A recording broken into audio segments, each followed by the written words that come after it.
Guys, what is the Pythagorean theorem? It's so popular. Let's go and find out right now. So I want to learn the Pythagorean theorem. So what I start to do is I start to write the basic formulas and basic constants. So I have A, B, and C, which I'm going to be selecting, and I draw the triangle. Okay, and I label them X, Y, and Z. And to find X, Y, let's say this is the side A, the side B, this is the side C.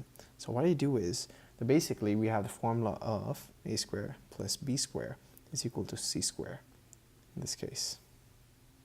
So in this case, we have C is equal to the root of A squared plus B squared. So by remembering these formulas and going to the basics, we're actually able to use Feynman's technique and able to generate a better understanding of this concept. So by actually going and explaining this to a simple 4-year-old or 6-year-old in this case, we can say we have a triangle. So in the triangle, we have three sides. We can say this is A and this is B and C. We can say that basically this A into A plus B into B is equal to C into C. And if we just do that, we're going to get A squared plus B squared is equal to C squared.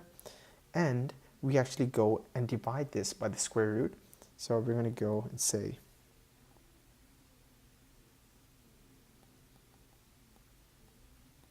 we can go and explain the simple concept to a 6-year-old in these terms.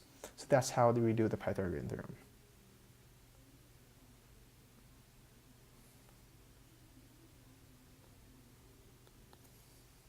Hey guys, I hope you learned something out of this video. If you like the videos, and if you want to watch more, want to learn about a specific topic, leave it in the comments below. If not, just give it a likes up and subscribe.